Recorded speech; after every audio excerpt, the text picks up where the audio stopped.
Hi everyone, welcome back. Thanks for joining us today. We've got a brand new story to share with you. So let's begin. My name is Gavin. When I met my fiancée, her world felt like something I had always been missing.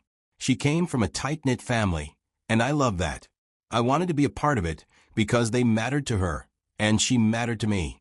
When I asked Jasmine to marry me, I wasn't just choosing her. I was choosing her family. See, I don't have parents of my own anymore. I lost mine when I was younger, and for years I lived without that sense of a real family. So when I got serious with Jasmine and she brought me around her people, it meant something to me. Her mom and dad weren't just her parents, they became my family. I called them for birthdays and showed up when needed. Jasmine is the eldest in her family, and a lot rests on her shoulders. Her parents are retired, and they don't have much saved up. When something goes wrong, they lean on her. And then there's her little brother. He's in college, still figuring things out, and she's the one making sure he's okay, even though he does his best to stay afloat over there. It's a lot for one person. I remember one evening, we were supposed to go out for dinner, but she canceled last minute. Said her mom called crying. They'd run out of money for groceries that week, and Jasmine had just sent what was left of her paycheck to cover it. She was quiet after that. That kind of weight doesn't always come with words. Sometimes you just see it in someone's eyes. So I made a decision to start stepping in, behind the scenes. Jasmine appreciated me hugely for coming through for her. That meant everything to me. I did it because I loved her. When you love someone, their burdens become yours too. I met Jasmine through a mutual friend, but the moment we started talking, something clicked. At the time, I didn't know much about her personal life. She kept things light, focused more on our conversations than herself. There were no red flags, just a steady, comfortable energy that made me feel at ease from the beginning. In the early months, I noticed how she always seemed busy, but she never made a big deal out of it. If she had to reschedule, she'd simply say something like, "Family stuff came up," and leave it at that. I respected that. She wasn't trying to impress me with sacrifices or overwhelm me with sob stories. She just handled her world quietly. It wasn't until maybe a year that I really started to see how much she carried. Jasmine wasn't just helping her family, she was holding them up. Whether it was making sure her younger brother got to school, handling her mom's medications, or managing bills when her dad couldn't, she did it all.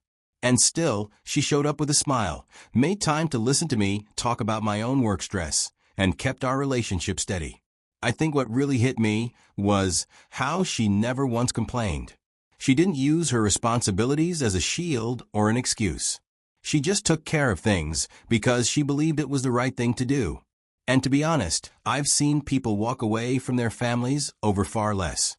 But Jasmine stayed and gave.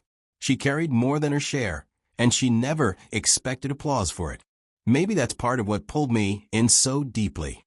I lost both my parents. A loss of that nature changes how you view family. So when I saw how much she valued hers, it hit something in me. I understood her. I admired her. And more than that, I wanted to stand beside her. Proposing to Jasmine after 2 years didn't feel like a big leap. I wasn't guessing or hoping she'd say yes. I knew. And when she said yes, with that same quiet grace she brought to everything, my heart was sure. We were in this together. It was just a few weeks before Easter when Jasmine asked if I'd be free to join her family for the holiday. I said yes without hesitation. I didn't need to check my calendar or weigh options. That's how I'd always approach things with her and her family. Whenever they had something going on, I showed up. I even put in for leave at work so I could have the entire weekend to spend with them that Easter. I remember waking up on the morning we were supposed to leave the house for her parents. I was actually excited. That probably sounds ridiculous now, but I was looking forward to it. It felt like one of those rare moments when I could just relax and be surrounded by a family that I had slowly come to care about like my own. Jasmine came into the room looking unsettled. I could tell something was weighing on her. She quietly said, "Hey, so my parents are saying it's going to be just family this year." Like only immediate family. I thought I misheard her. Just family. I asked, "You mean I'm not coming?" She bit her lip, nodded slightly. They just want it low-key this time, babe. I just sat there. I didn't argue or raise my voice. I told her, that's fine. You should still go. She paused, like she was waiting for me to react, to snap or guilt trip her. I didn't give her that. She leaned in, gave me a quick kiss on the cheek, said she'd call me later, and walked out the door. She had no idea how loud that silence felt after she left. The moment the door shut behind me, I knew I couldn't sit at home nursing that hurt. So I booked a solo trip. No destination in mind, no plan, no one to meet. Just me. It was the first time I'd done that since Jasmine, and I got serious. Before her, I used to take solo weekends all the time, throw a bag in a car, pick a direction, and just go. But in the last few years, I'd let go of that part of myself, thinking I didn't need it anymore. Turns out I did. The trip wasn't fancy. Just a modest coastal town with a small inn, quiet roads, and a lot of fresh air. Had laughter and loose movement with people I'll probably never see again. And somewhere in that stillness, I let the hurt rise. I admitted to myself that what really cut deep wasn't the party or the lack of an invite. It was the realization that no matter how much I poured into her family, I was never truly seen as one of them. I didn't text. That weekend gave me more than peace. It gave me clarity. And sometimes, clarity doesn't arrive with answers. It comes when you stop begging for them and just sit with the questions. When Jasmine came back from her parents' house, you'd think nothing had happened. She asked how I was, told me about her aunt's potato salad, and laughed about her little cousin falling into the kiddie pool. Meanwhile, I sat there, listening to her talk about a celebration I wasn't allowed to attend. I made a decision after listening to her for a while. If they didn't see me as family, then I'd stop playing the role of one. So I started making quiet changes. I didn't announce anything. I just stopped involving myself. The next time her mother needed help, I didn't offer. Normally, I'd have sent something over. But I didn't. I stayed out of it. I had given too much of myself to people who couldn't be bothered to make space for me. Then one day, Jasmine asked me directly.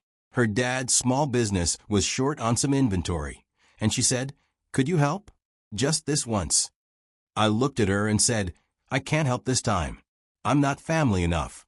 The words came out calmly, measured, but the silence after was heavy. She blinked like she didn't understand at first. "Wait, are you serious?" I nodded. She waited, probably expecting me to smirk or soften. But I didn't. I meant every word. She stood there, trying to figure out who she was looking at. Then she turned and walked away, upset. But I didn't chase after her. I was asking myself one thing. Did she defend me? When they told her not to bring me to Easter, did she push back? Did she say, "He's my fiancé. If he's not welcome, then I'm not coming either"? Or did she just shrug and say, "Okay, I'll probably never know. And maybe I don't need to." Because, whatever her reasoning, the result was the same. I was outside the door. And now, I'm simply choosing to stay there. A few weeks later, Jasmine mentioned her cousin was trying to launch a small business and needed help. Normally, I'd have offered to look over the plan, maybe connect them with someone in my network. But this time, I just shook my head and said, "I think it's best I sit this one out." Her eyes narrowed like she was trying to figure out if I was joking. Then, her uncle needed someone to help sort out a legal mess. She brought it up casually over dinner, like she always did. And again, I declined. I told her the same thing every time. "I don't feel like it's my place anymore." That was the phrase that seemed to set her off. One evening, after the third or fourth time I said no to something involving her family, she lost it. She stood there, arms crossed, and said, "So this is how it's going to be now. You're just going to punish me and my family every time we ask for something." I didn't say anything at first. I just looked at her.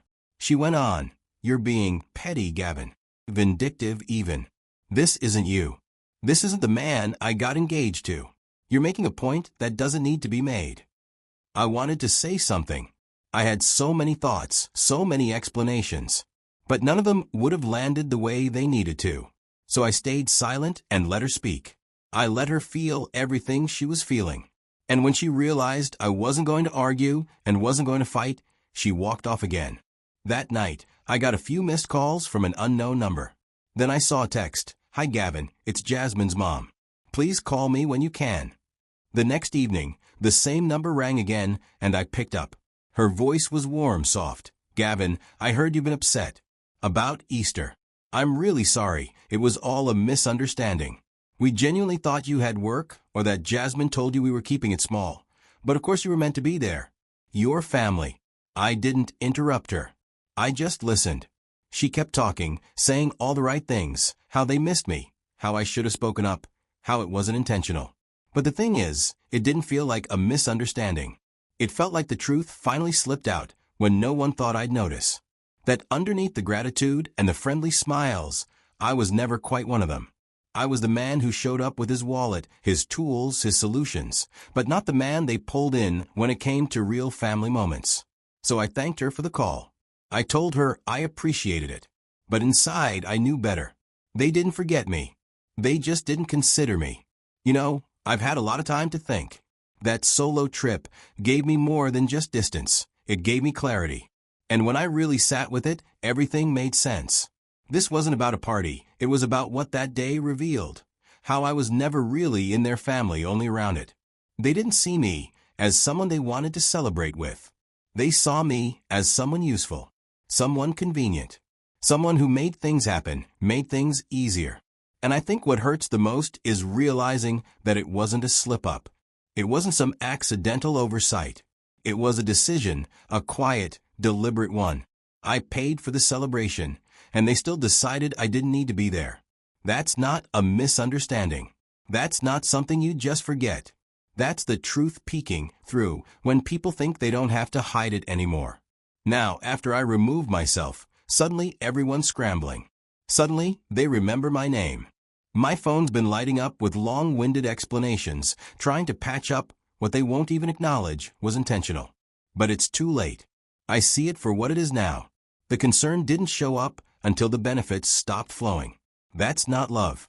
That's dependency disguised as family ties. When I got home, Jasmine was still upset. She didn't say much, but I could feel it, the tension, the distance. It's like we're living in two different understandings of the same relationship. And I don't know what that means for our future, but I do know one thing. I'm not going back to how things were. I'm not slipping back into that quiet, dependable role that keeps everyone else comfortable while I get overlooked. I've made peace with my decision, and maybe it'll come with consequences. Maybe it'll cost me more than I expected. But at least now, I'm standing in my truth. And if that truth means walking forward alone, so be it. Thank you for watching.